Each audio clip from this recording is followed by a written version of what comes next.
अस्सलाम वालेकुम। मैं हूं औरंगज़ेब भट्टू और आप देख रहे हैं intellectual discourse with Aurangzeb Bhattu. आज हम जिस मौजू पे बात करने जा रहे हैं वो हमारे पिछले मौजू से कनेक्टेड ही है। पिछले 2 दिनों में इसराइल और ईरान के दरमियान जारी जंग में एक बहुत बड़ी तब्दीली आ चुकी है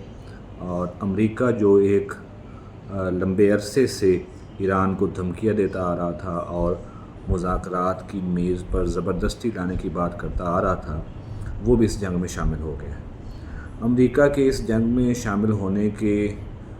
बाद इसराइल को इससे बहुत ज़्यादा ताकत भी मिली है और उसके हौसले बुलंद हुए हैं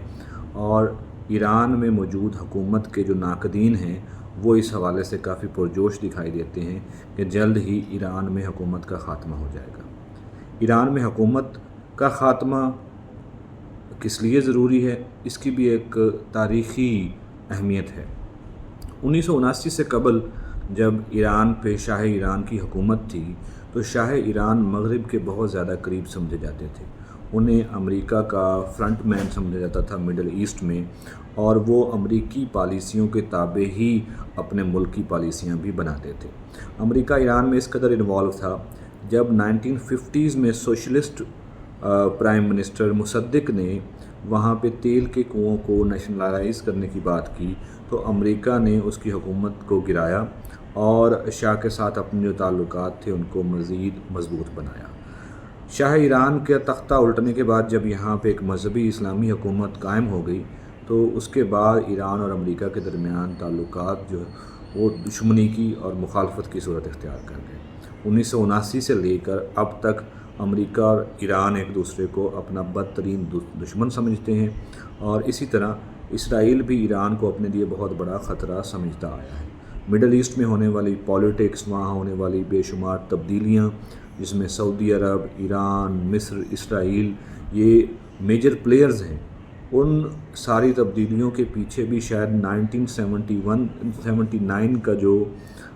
शिया मुस्लिम रेवोल्यूशन है ईरान में, वो भी एक बहुत बड़े मुहर्रिक साबित हो रहा है। बहुत सारी रियासतें ये समझती थी कि शायद इस इनकलाब को एक्सपोर्ट किया जाएगा मिडल ईस्ट में और दुनिया के मुख्तलिफ ममालिक में। तो अब अमेरिका का मकसद या इसराइल का मकसद इस वक्त ये नज़र आता है कि किसी भी तरह से इस हुकूमत को तब्दील कर दिया जाए। इस हुकूमत को तब्दील करने के शायद वो बहुत करीब भी पहुँच चुके हैं,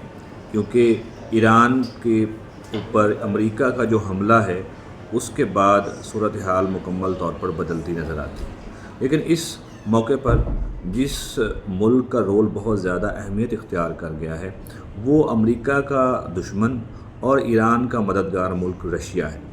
रशिया के बारे की तरफ अब पूरी दुनिया देख रही है कि क्या रशिया भी इस जंग में शामिल होगा। रशिया ऑलरेडी एक बहुत बड़ी जंग का हिस्सा है जहां वो यूक्रेन के ख़िलाफ़ नबर्द आज़मा है और वहाँ पे अपने बहुत सारे रिसोर्सेज वो खर्च कर रहा है। लेकिन हमें ये याद रखना चाहिए कि ईरान उन चंद एक ममालिक में से है जो कि रशिया के ज़्यादा करीब हैं और अमेरिका के मुखालिफ हैं। रशिया का रोल अगर आज से कुछ साल पहले देखा जाए तो जब सीरिया में, शाम में ईरान के हिमायत याफ्ता और रशिया के हिमायत याफ्ता बशार अल असद की हुकूमत को तब्दील करने के लिए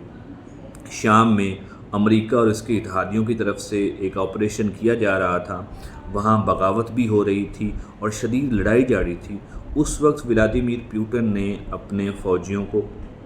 शाम भेजा और एक ऑपरेशन उस वक्त शुरू हुआ जिसने बशार अल असद की गिरती हुई हुकूमत को न सिर्फ बचाया बल्कि अगले कई सालों के लिए उसे महफूज बना दिया। क्या रशिया इस जंग में ईरान की जो ख़तरे से दो चार हुकूमत है बचाने के लिए अब इसमें शामिल हो सकता है?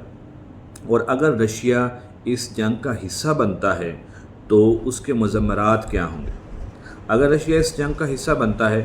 तो इसका मतलब ये है कि दुनिया की बड़ी दिफाई जो ताकतें हैं वो इस वक्त एक डायरेक्ट कॉन्फ्लिक्ट की शक्ल इख्तियार कर गई हैं। अमेरिका और रशिया के दरमियान डायरेक्ट कॉन्फ्लिक्ट तो कोल्ड वार के इरा में भी नहीं हुआ। उस वक्त भी अमेरिका और रशिया एक दूसरे के हलीफ ममालिक के ज़रिए ही अपने सियासी मकासद हासिल करते रहे और अमेरिका और रशिया कभी डायरेक्ट कन्फ्रंटेशन की सूरत उन्होंने इख्तियार नहीं की। اگر ڈائریکٹ کنفرنٹیشن ہوتی ہے اور الائنسز بنتے ہیں تو بہت بڑا ایک خطرہ دنیا کے سامنے ہوگا، جیسے خطرات 20th سینچری میں 1914 اور پھر 1939 میں پوری دنیا نے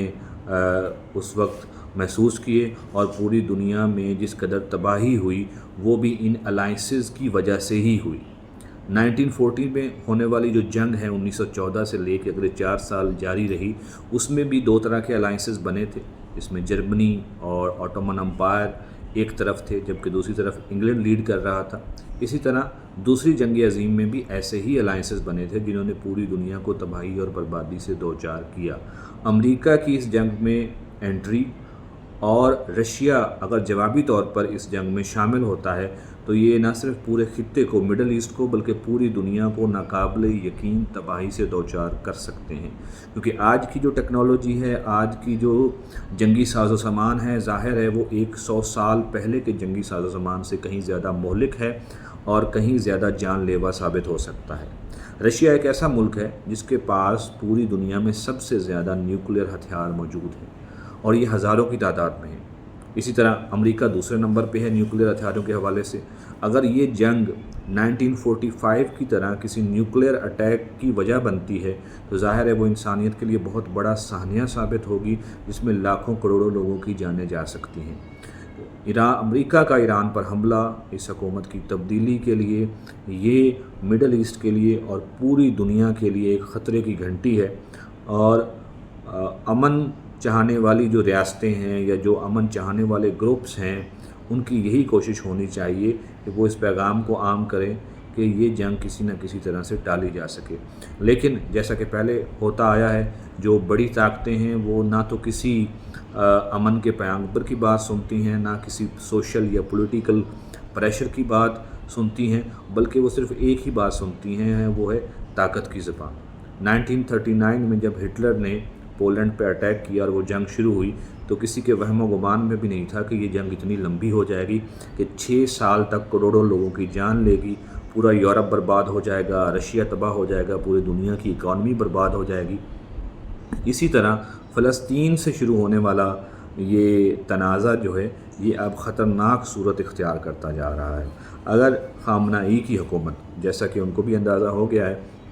کہ یہ سارا کھیل ان کو ہٹانے کے لیے کھیلا جا رہا ہے اور ایران میں دوبارہ سے شاہ جیسے ہی کسی آدمی کو اقتدار پہ بٹھانے کی کوشش کی جا رہی ہے، وہ اپنے جانشین بھی نامزد کرتے پھر رہے ہیں اور یہ خبریں بھی آ رہی ہیں کہ شاید وہ کسی محفوظ مقام پر منتقل بھی ہو چکے ہیں۔ اگر یہ جنگ ان کو ہٹانے کے لیے کسی لمبی صورت اختیار کر جاتی ہے تو یقیناً یہ انتہائی خطرناک ثابت ہوگی اور یہ کھیل امریکہ سمیت باقی تمام ممالک کے لیے بھی ایک نئی تباہی اور بربادی کا پیغام لائے گا۔